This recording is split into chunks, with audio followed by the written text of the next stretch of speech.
राधे राधे सब भक्तों को जय जय श्री राधे श्याम। आज उत्पन्ना एकादशी है। उत्पन्ना एकादशी का महत्व।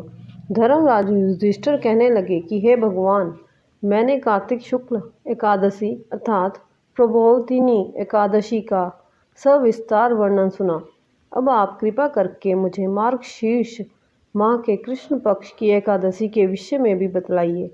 इस एकादशी का क्या नाम है तथा इसके व्रत का क्या विधान है, इसकी विधि क्या है, इसका व्रत करने से किस फल की प्राप्ति होती है, कृपया ये सब विधान पूर्वक कहिए।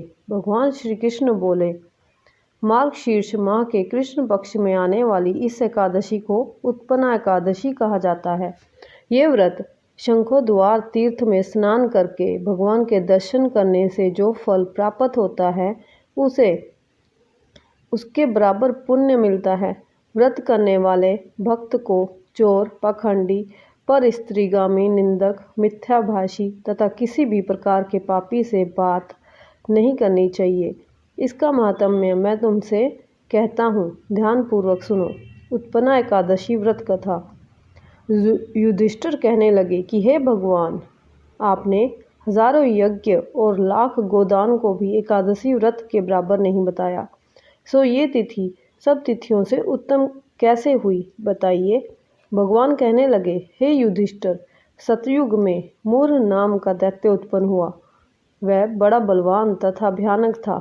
उस प्रचंड दैत्य ने इंद्र, आदित्य, वसु, वायु, अग्नि आदि सभी देवताओं को पराजित करके भगा दिया। तब इंद्र सहित सभी देवताओं ने भयभीत होकर भगवान शिव से सारा वृत्तांत कहा और बोले, हे कैलाशपति, मूर दैत्य से भयभीत होकर सब देवता मृत्यु लोक में फिर रहे हैं। तब भगवान शिव ने कहा, हे देवताओं, तीनों लोकों के स्वामी, भक्तों के दुखों का नाश करने वाले भगवान विष्णु की शरण में जाओ, वह ही तुम्हारे दुखों को दूर कर सकते हैं। शिवजी के ऐसे वचन सुनकर सभी देवता क्षीर सागर में पहुँचे। वहाँ भगवान को शयन करते देख हाथ जोड़कर उनकी स्तुति करने लगे कि हे देवताओं द्वारा स्तुति करने योग्य प्रभु, आपको बारंबार नमस्कार है। देवताओं की रक्षा करने वाले मधुसूदन, आपको नमस्कार है। आप हमारी रक्षा करें। दैत्यों से भयभीत होकर हम सब आपकी शरण में आए हैं। आप इस संसार के कर्ता, माता पिता, उत्पत्ति और पालनकर्ता और संहार करने वाले हैं। सबको शांति प्रदान करने वाले हैं। आकाश और पाताल भी आप ही हैं। सबके पितामह ब्रह्मा, सूर्य, चंद्र, अग्नि, सामग्री, होम, आहुति, मंत्र, तंत्र, जप, यजमान, यज्ञ, कर्म, कर्ता, भोक्ता भी आप ही हैं। आप सर्वव्यापक हैं। आपके सिवा तीनों लोकों में चर और अचर कुछ भी नहीं है। हे भगवान, दैत्यों ने हमको जीतकर स्वर्ग से भ्रष्ट कर दिया है और हम सब देवता इधर उधर भागे भागे फिर रहे हैं। आप उन दैत्यों से हम सबकी रक्षा करें। इंद्र के ऐसे वचन सुनकर भगवान विष्णु कहने लगे कि हे इंद्र, ऐसा मायावी दैत्य कौन है जिसने सब देवताओं को जीत लिया है? उसका नाम क्या है? उसमें कितना बल है और किसके आश्रय में है तथा उसका स्थान कहाँ है, ये सब मुझसे कहो। भगवान के ऐसे वचन सुनकर इंद्र बोले, भगवान, प्राचीन समय में एक नाड़ी जग नामक राक्षस था। उसके महापराक्रमी और लोक विख्यात मूर नाम का एक पुत्र हुआ। उसकी चंद्रावती नाम की नगरी है। उसी ने सब देवताओं को स्वर्ग से निकालकर वहां अपना अधिकार जमा लिया है। उसने इंद्र, अग्नि, वरुण, यम, वायु, ईश, चंद्रमा, नेतृत्व आदि सबके स्थान पर अधिकार कर लिया है।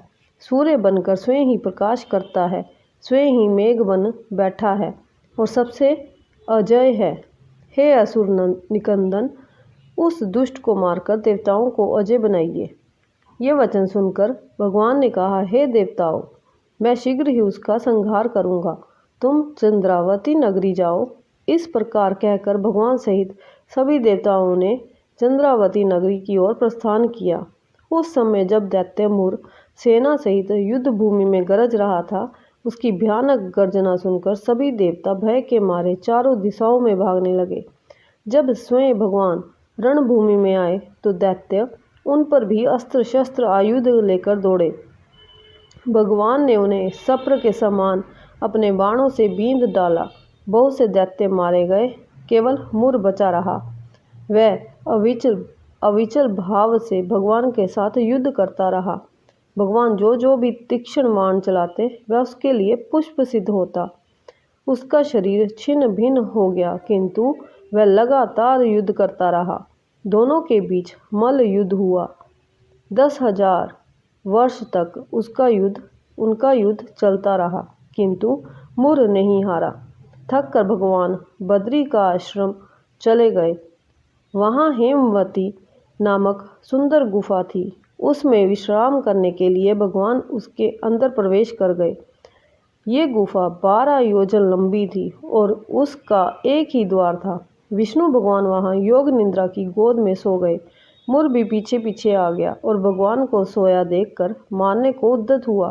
तभी भगवान के शरीर से उज्ज्वल कांतिमय रूप वाली देवी प्रकट हुई। देवी ने राक्षस मुर को ललकारा, युद्ध किया और उसे तत्काल मौत के घाट उतार दिया। श्री हरि जब योग निद्रा की गोद से उठे तो सब बातों को जानकर उस देवी से कहा कि आपका जन्म एकादशी के दिन हुआ है, अतः आप उत्पन्ना एकादशी के नाम से पूजित होंगी। आपके भक्त वही होंगे जो मेरे भक्त हैं।